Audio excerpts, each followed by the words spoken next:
I'm gonna let you close things out, man. I just need to know why you think y'all think Savannah's River dead? Man. They got a whole store open in New York, man. They got a store open. You stole my heart of gold after my silver soul. Can you dig any deeper now? All right, everybody, welcome back. It's your boys from the Whale Rocket Crypto channel, hosted by your man, Captain Crypto. Got your main man, Moose. And of course, we have Moonwalk Crypto to you here as we bring to you more news as we are getting through. Is this a bottom? We don't know. We're about to see. Who knows, man? We got to talk about a lot of stuff to unpack here. What's a recession? This goalpost being moved. Let's just start there. Okay. Feds recently gave us a 75 basis point hike, the Federal Reserve. All right.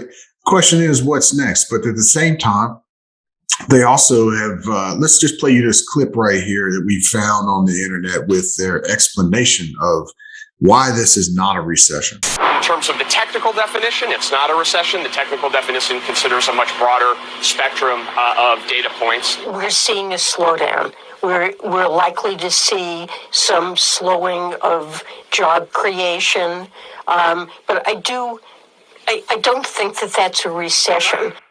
Here we are following 2 quarters in, and we have negative GDP, okay, which has been the definition of a recession all this time. And now the definition of a recession is changing, and that goalpost by the Feds just keep moving. So the question is, what is next?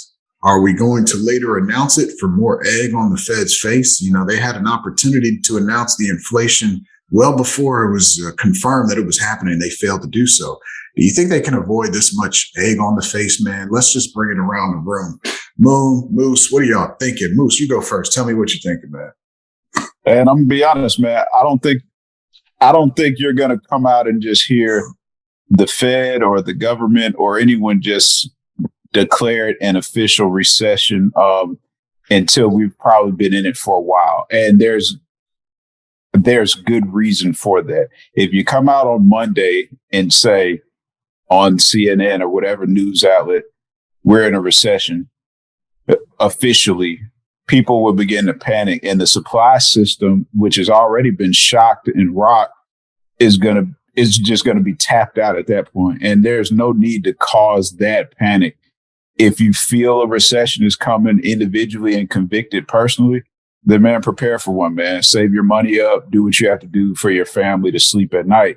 But the government is trying to prevent what I believe would be mass chaos. And you've seen it happen time and time again. I can't tell you how many times I've seen them say, hey, bad weather's on the way. And people go and take everything off the shelves. And then guess what? Bad weather really doesn't even come. So, you know what I mean? Like that's my analogy on it, man. So I don't know if we're in one or not, but, you know, I treat every day as if, you know, kind of tomorrow is not promising. Save for a rainy day, man. Okay. Well, ironically, in that clip that we had just showed you guys here, you know, it seemed like that lady was changing the Wikipedia definition of a recession as she was talking. Okay. Like what a definition is at this point, it's a period of temporary economic decline. Okay. During which trade and industrial activity are reduced, generally identified by a fall in GDP in 2 successive quarters. Okay. So we've had the general decline in the GDP for 2 successive quarters. For me, I think we're in one. And just like everything else, you know, hindsight is 2020. That might be what the Feds are banking on before they really announce that, okay, guys, we're in one. Until we're actually out of it is when they're going to admit that we're in it. You know, that's what I personally think. Moon, what are your thoughts, man? Why are they saying contradictory statements about what is and what isn't a recession? It's political. It's all political. Right now, we have an election coming up, and it is not good on the Democrats' end to admit to a recession right before an election. Probably after election comes around, they'll probably tell everybody, hey, yeah, we're in a recession. We need y'all to, for our citizens, I want y'all to prepare and do this and do that. This is probably what will help y'all. Right now, they're not going to tell you that. They're going to lie. They're going to be like, Shaggy, it wasn't me all day. You could catch them with their pants down. They're going to say it wasn't me. I don't care what they say. It wasn't me. They're going to say it wasn't me. That's all they're going to say. All right. So it's simply because votes, they want votes. You can't be Biden and admit that you are the harbinger and bringer of a recession. You can't say that. You can't say that. So you're going to say, hey, we got jobs. This isn't a recession. This is different. This time is different. And hey, and to Moon's point, man, hey, just man, anybody in that position, bro, I'm not admitting. It's almost like admitting defeat. I mean, recession, claiming responsibility as you just sitting in the presidential office and say, hey, we had a recession, man. That's almost like saying the job is failing, man. And I don't know anybody. That's like saying, don't elect me again. Yeah, I don't know anybody in their right mind who would admit that. So, I mean, like I said, dog, you just got to exercise caution. I mean, Moon's right. Even in every year is political, man. So I don't even remember in 2008, dog, anybody just coming out. I don't remember the president. Who was the president in 2008? Who was that? That was Obama. Yeah, bro, yeah. I don't remember President Obama coming out at some random point saying, we're in a recession. I mean, I'm sure he did. I'm sure. Yeah, he definitely did, but that's because he was secured for another term. But the thing is, he was claiming to fix the recession. You get what I'm saying? He was saying he came into so that situation. It's a timing thing. That's what I'm saying. It's like you said, exactly. It's political. I think it's a timing thing. It's a timing thing. It's political, but it's nobody who wants to take blame for what's taking place. But you've got if you're the one that could fix it, say the next administration comes in, right? But that's all you'll get is the person who has the chance to fix it, but the right. person and I don't know that it's a one person that causes it, but what I do know is whoever's sitting in office, if the timing doesn't add up with them being able to be the fixer, man, they're not going to come out and just quickly say, we're in a recession. Because it would create too many problems for them, man. If Joe Biden got on the White House staff tomorrow on the news and said we're in a recession, man, you would see Walmart just get obliterated with people. Look, it'd be crazy. To be fair, like not to play any sides of the aisle, because that's what I mean. This is a polarized country right now. But the thing is, anybody that pays attention or knows economics can directly point to what Joe Biden has done to cause a recession. So, but most of the population isn't going to be able to recognize or see that, right? But I would even. But it never is one person. But to contribute to it more and make it worse, he definitely did do that. Well, it's his whole staff. I was just going to say, man, it's not just Joe. I mean, you got Pelosi, you got Gary Gensler. You had Corona. You had Corona before. Like, that's what I'm saying. And that's what I'm about to say, man. I think, like you said, you have to cross the aisle. No matter who the sitting president and party is, nothing really moves unless Congress and the House seats decide on stuff. And the last time I checked, exactly. Who's running both? It's not. Now? It's split pretty even. It's not 50-50. It's not 50-50. Democrats have control of the House and the Senate during this recession, and that's the problem. That's why they can't admit to. What I'm saying is, it doesn't matter who has the majority. You still have to vote, and if they don't get the collective shares of votes on anything, then it doesn't matter. And so both parties play a significant role, regardless. You know what I'm saying? I think you're thinking about more so the Senate, because the majority of the House, they got so many House representatives that it don't matter what the minority does. But you have certain bills that get thrown into and passed to help segue recession, not have a recession, and no bills move. What about executive orders as well, though? That has nothing to do but there's only so many executive orders. No, it's thousands of those. No. Hey, let me jump in and just clear something real quick. Okay. And this is just my thoughts on it. There's like 0.5% of the power that's actually dictating what's taking place. Republican and Democrats, puppets. That's my 2 cents. They're puppets, and the big money that's controlling their decisions. Right. The interest. And right now the Green Initiative has directly contributed to this recession right now. 100%. But that's the narrative that we hear, but it's not necessarily the ulterior motive that we don't see. There's an ulterior motive. There's an ulterior motive with Bill Gates buying all the farmland. There's an ulterior motive with, Tesla dumping the Bitcoin price. There's an ulterior motive. Right. But as we're on that, just to let y'all, let's kind of let the team bask on that as we segue to the next topic. I just touched on Tesla real quick and in the ulterior motives. Okay. They just released their earnings within the past week or two.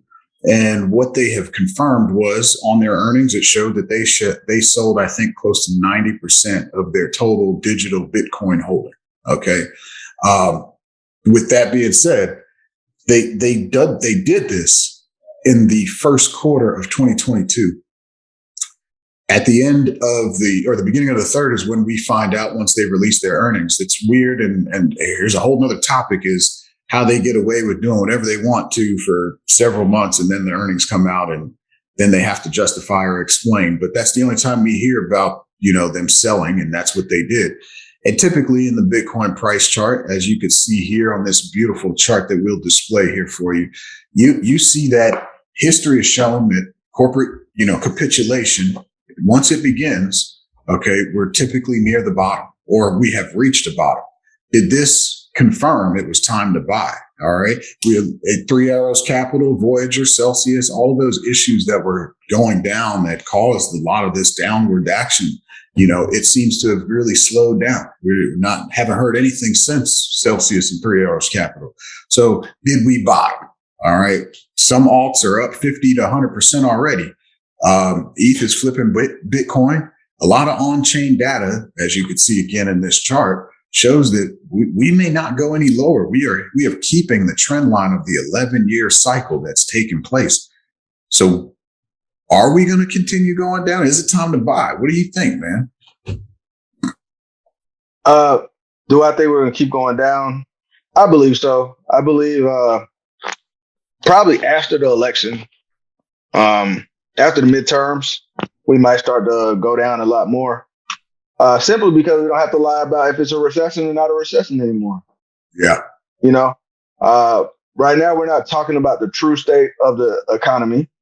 And there's no reason for any pumps right now other than a little speculation and, a little happiness about a upgrade coming in the near future. Other than that, I don't see the reason why we're really pumping. I'm trying to find a reason that there's no big institution. There's no reason, bro. There's no reason, bro. What if I told you that, hey, everything is according to plan. The Bitcoin price is following the price action that it has followed since the beginning of its existence, and everything else is just noise. Okay. I'm just saying that to suggest that there's no reason for a pump, no real reason for a dump other than it's following the same trend that it's followed for the past 11 years. No, I think, definitely. I think you're going to try to swim with the whales, but I think they're going to dump on. See, people are starting to feel a little euphoria again. I'm seeing those same YouTubers start posting, are we about to be at 35K Bitcoin? Is it going to 40? You know how it makes you want to jump in. And like our boy Perry said, he was like, look, there's always going to be opportunity. I no longer jump into pumps that I missed, right? Every single time, it's another pump. Yeah. Okay. It's like when you tell your homeboy and his girl did him bad, and you're like, look, man, there's plenty of fish. It's gonna be another girl, right? Yeah. There's millions of girls. You can't cry over this one. You can't cry over spilt milk. There's always another opportunity. And look, we posted a video later on this week that goes into the different types of traders. You know, the different types of traders will be enthused. You could understand why somebody gets bullish just with the relief rally, like what we think is taking place right now. It's a relief rally, but a lot of people are getting bullish. But those people getting bullish should only be your day traders or your swing traders.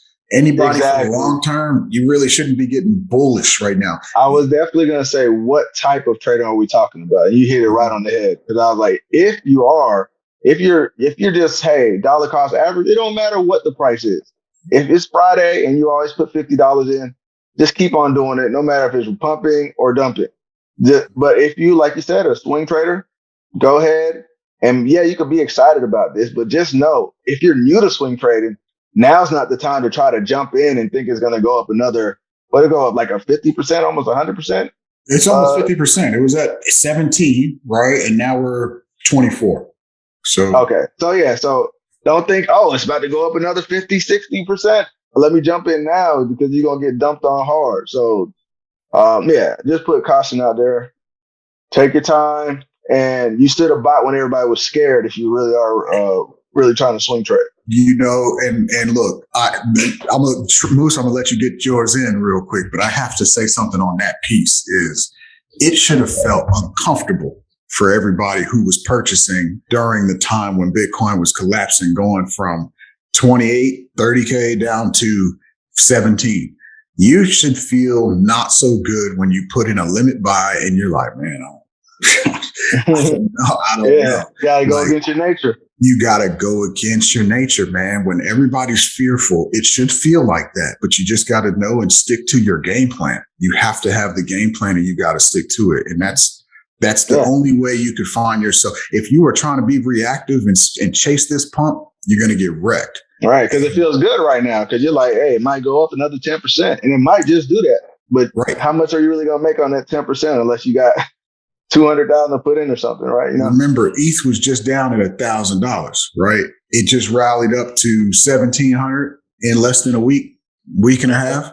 You know, your moment isn't at 1,700. The moment has passed. People are now taking profits. They almost made 100% of their profits on ETH to try to either gain more once this pop goes, you know, once this thing pops. But Moose, man, I'm sorry I put you on the sideline, man. Talk to me, man. No, man, you and Mo made good points, man. I read something today. I saw a video on Black Economics, his IG, man. I think that's the handle.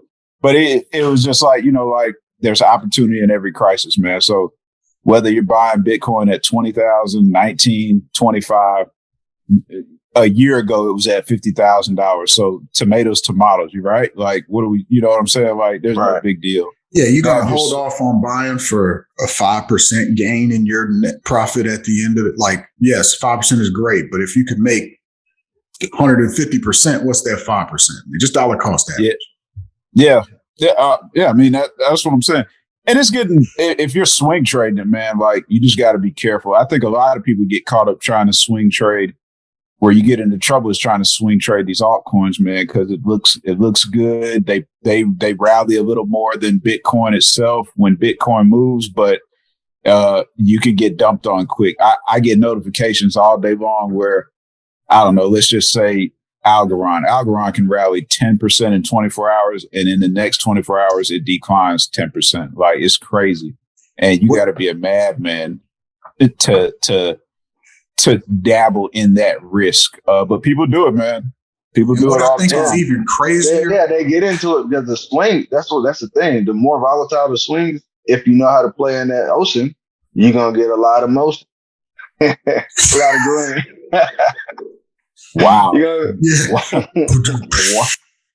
Wow. That was nice though, but still. This is an adult show, man. but to be honest, man, like I think you could find yourself trying to swing trade, and without a strategy, you get the euphoric. These emotions. What I think is crazier is the emotions that take over. When you just think something's going to keep right, you made 50% in 2 days, and you feel like, oh man, I'm about to become a Bitcoin or a millionaire. Like, no. Take your profits and then repeat phase one until you become a millionaire. You got to take your profits, man. And like you mentioned, these altcoins, if you don't have a stop loss set, then you're going to get wrecked. Like, and tell them what you mean by take profit to it. If you think you can keep going up, at least take 30%, guys. Take 30%, and that way you can still at least pocket some money. You might even be able to pocket your original investment at least, and let the rest ride. You put $1,000 in, it makes the 20% hike. You got $1,200. Take some off the table, so that way what you're riding in right now is, you're not exposed to as much risk. Get a moon bag, as they call it. Like, I've had coins that have doubled. I've taken the original investment completely out, and I could care less with what my profit's doing right now. It's doing what I expected it to do, which is sit there and then gain money passively. But that works better in the bull market as opposed to where we're at now in the bear market. But like I said, we could have a trend reversal coming, and it's something to keep a lookout for. So I would definitely keep your eyes out, start putting money into some coins. Maybe if we have some time, we can go through what we're accumulating and what we're trying to purchase right now. But before we segue on to the last topic, we got the death of easy money as it stands today. People are suggesting that because of Celsius, because of Voyager, Three Arrows, and how easy it was in DeFi to make. Yeah, there was so many easy ways just with Tether, UST, just to take UST and put it in something and make exponentially much more than you could in the traditional financial system. Is this the death of the easy money? All right. 20% annual returns. Are they over in crypto annually? Let's make sure we understand we're talking about APY, not percentage gain on any assets that you purchase, but just your APY for staking. Do we think that the ridiculous 10, 20, 30, 40% interest rates for staking and for lending in DeFi, is that over with? I don't think so. I don't think so at all. I think people have short-term memories. And there's always going to be another company offering to be the one that solves the problem. That algorithmic stablecoin didn't work, but mine's going to work. Watch, I have the new thing. This is the new thing, and everybody's going to go, look at that shiny new thing, and they're going to run over there, and somebody's going to make a YouTube video and say, I made $20,000 yesterday, and so everybody else is going to go, dang, he made $20,000, and they're going to rush over there. And it's going to become a big cap altcoin, and everybody's going to say, this is the best thing since the tire was invented. And then guess what's going to happen? Once again, when another bear market comes, it's going to capitulate, and it's going to do the same thing. I don't think that it's just because we went through this. I know it feels new to us, but look at Mt. Gox and all, numerous, Nero. And there was other coins that was like these big coins that ended up doing bad later on during the bear market. And then they started doing the good again in the bull market. So because of short-term memory, and our history proves that humans are like that, we don't learn from history. We repeat the same thing over and over again. I don't see us getting rid of DeFi.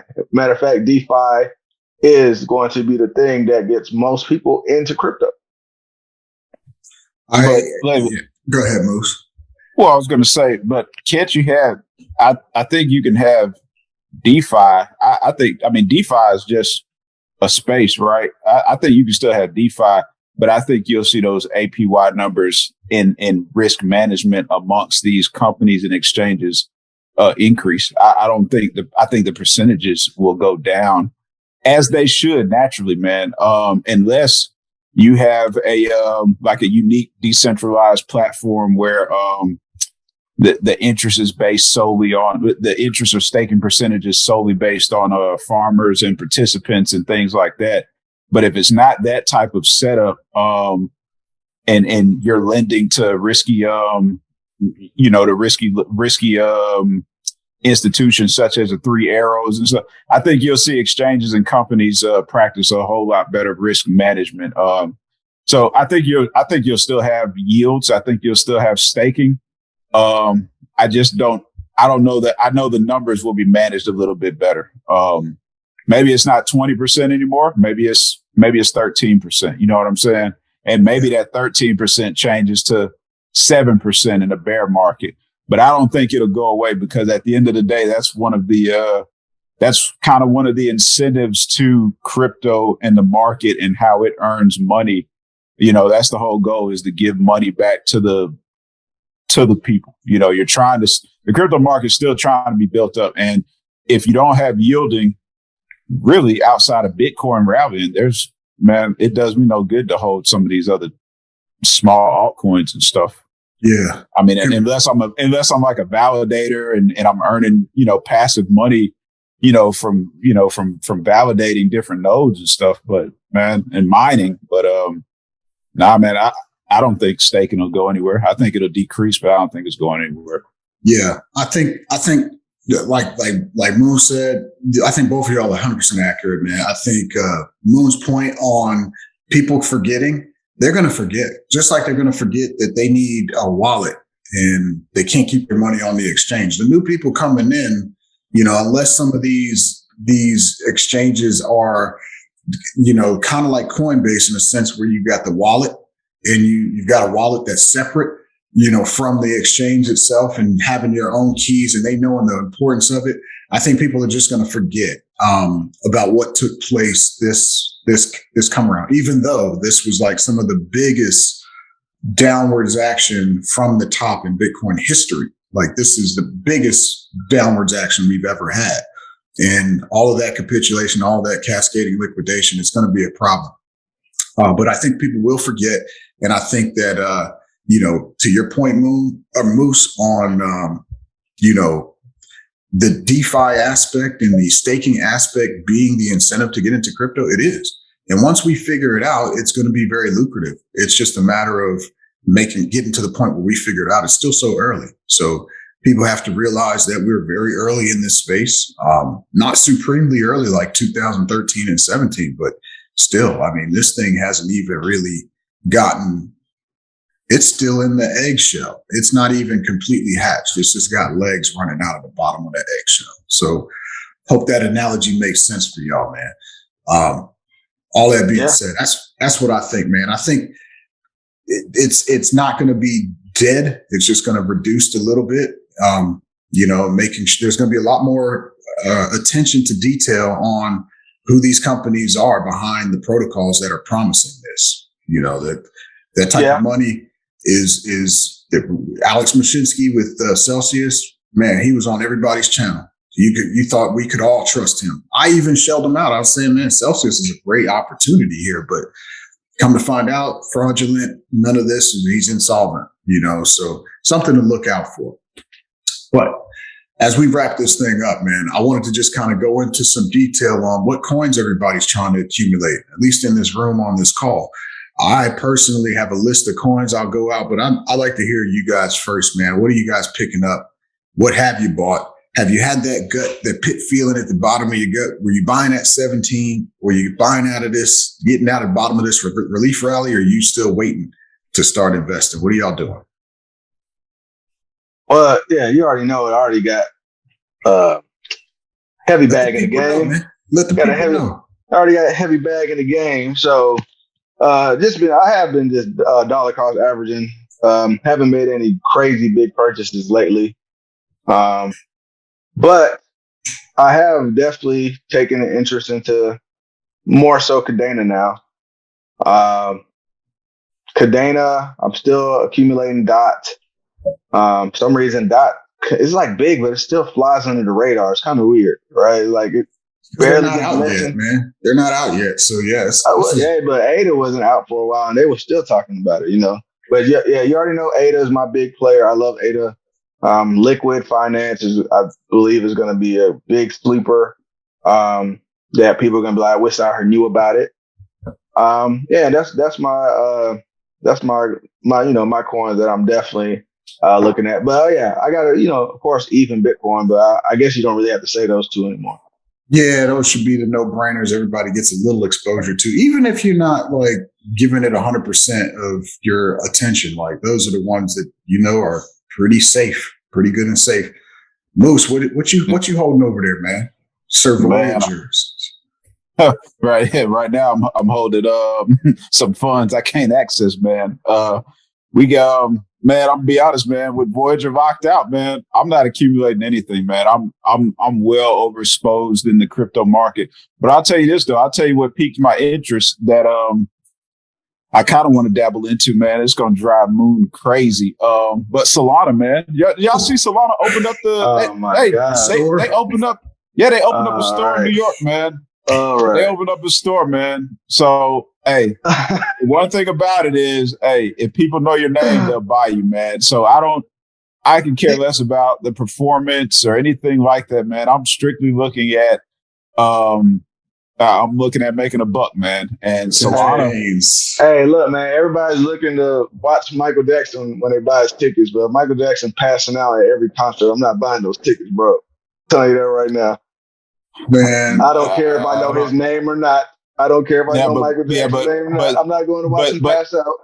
Yeah, but that's the difference, though. When you buying a ticket to Michael Jackson, is it going to make you muddy? That's an experience. Solana, man, you know the analogy. You know what I mean? No, I don't. They fall out. A good they one. fall out. It was a great one, man. If the man, look, man, if he can't dance, Solana's network has gone down. If he can't dance this thing, I can't get with it. Yeah, but dig me out though. This is the analogy bubble burster. If Solana's network has gone down 1 million times and yet it's still rallying with Bitcoin.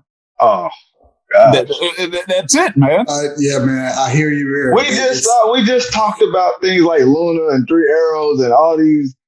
And you really believe that this is a grassroots movement? We got to talk about this next show, because I know we got to wrap it up now. All right. We're going to talk about this. I'm looking at the timer, man. We got 3 minutes and 35 seconds, man. All right. Look, get it out. We can hash it. Nah, man, that's a fake timer, man. I'm looking at it right here on the computer, bro. What are you talking about? I started the meeting, man. We're not gonna. We got 3 minutes and 20. We got 3 minutes and 20 seconds. Let me go through what I'm holding, what I'm accumulating, and some of y'all will be surprised, man. I look at this as like going to the buffet and getting overwhelmed. Everything you like, you see. So I have not been good at keeping my number of tokens down. So Cardano, Telos, XRP, Moonriver. Those four, I think I have enough. Okay. But Matic, Cody, ApeCoin, HBAR, Audius, Cartesi, Kusama. This guy did not learn. It's crazy, man. There's a DJ. And y'all are saying, I want Solana. Listen to this guy. Look, Avalanche, Superfarm, VeChain, Quant. Oh my gosh, bro. Cadena, Arweave, Polkadot, Elron. That's it. Okay, so that's like almost 20 he coins. Gonna say that's it, like that was it. It's almost 20 coins, but hear me out, man. Yeah. All of those are, if they don't have the potential to be blue chip, I would be. They all have the potential to be blue chip, and I'm not saying I'm got thousands of dollars each one. Cap investing in the whole market. How many platforms is all that combined on? Well, let me tell you guys one thing. I'll bring my old friend Tracer in this conversation. Treasure, all right, Tracer is where they're on. So where you have all of them on Trezor? For the most part, you know how it is when you got to invest in some of them. You got to kind of clear your money that you put into the exchange, wait a few days to get it clear. You know what I'm talking about? No, nobody. Yeah, even on Coinbase, we know what you're talking about. We just look, man. Long story less long. You gotta pick a winner, man. Next time there is no winner. There's no one winner. Just tell them don't copy me, bro. You want some experience? Hey, and I'm not saying you look, 20% of my overall portfolio could be split amongst all those little coins right there. So you still can leverage risk, but nonetheless, Rockets, come see us. We're trying to give you all this information. What you got, Moon? Or Moose? Hey man, you got 1 minute and 14 seconds, man. I'm gonna let you close things out, man. I just need to know why you think y'all think Solana's really dead? They